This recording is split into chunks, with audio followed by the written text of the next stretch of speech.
Good afternoon, YouTube pipe smokers. Here's another interesting thing I came across. If you look there, there's some unfinished pipes. On Amazon, you get 10 of those. They're by Mr. Brog Pipes, unfinished. 10 of them for $19. Some of them are completely drilled. Some, the air hole isn't drilled.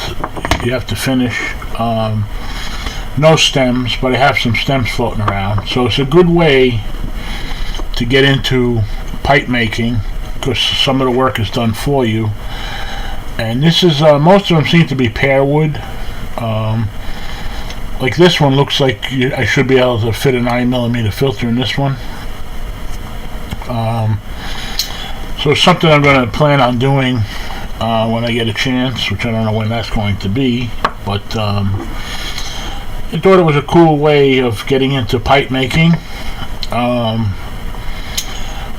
Slowly buy some of these pre-shaped ones. You see how they're shaped, and then see how it goes. I mean, for $19, what do you have to lose? It's 10 pipes for $19, so it's $2 a pipe roughly.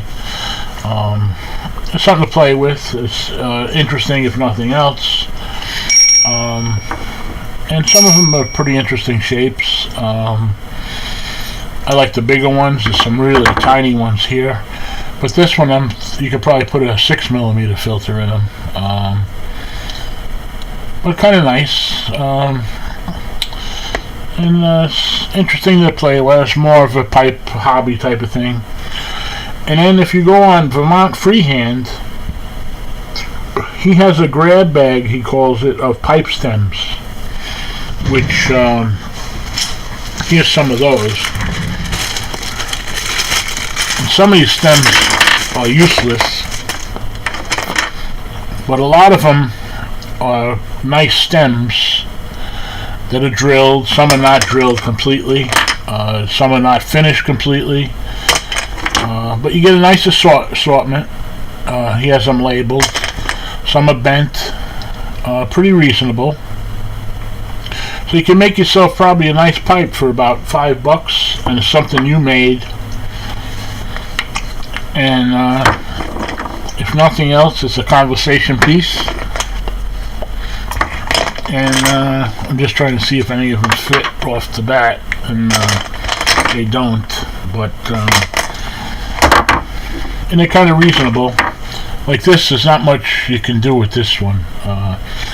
Although you can drill it and probably put an insert of some kind. It's a P-lip.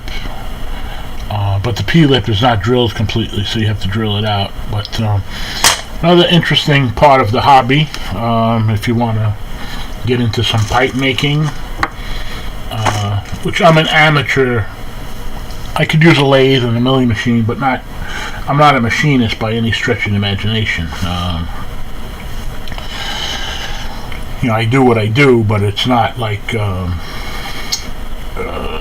don't feel it's good enough work to sell. But for myself, it's a fun little project to get into. I use a lot of lathes for transmission work, polishing parts, machining parts in some cases.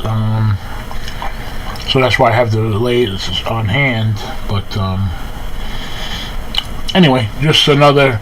This is stamped. It must have been for somebody. There's a picture of a bear with a cross or some kind of emblem. They list these as miscuts and D quality. And they also list them as damaged. So I guess some were not drilled 100% straight. But again, it's just something to play with. Like this one's not drilled at all, the air hole, and you can see that's a really tiny hole in that bowl.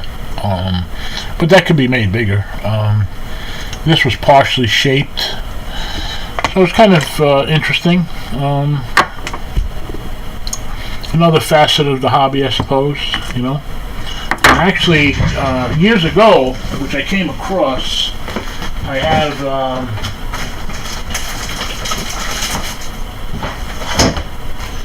This is a freehand kit I had bought about 10 years ago. And this is drilled, and you can see I started to draw on the side some of the markings. I never got around to finishing it. But this is briar. These are other ones here are pear wood. But you can still buy these kits. A lot of companies sell them. And it's nice. I mean, if you can make something unique that nobody else has, or if you want to gift it to somebody, it's a personal touch. And you may get a good smoker out of one of these. But anyway, just another facet of the pipe hobby. And that's it, guys. Catch you on the next one. Thank you.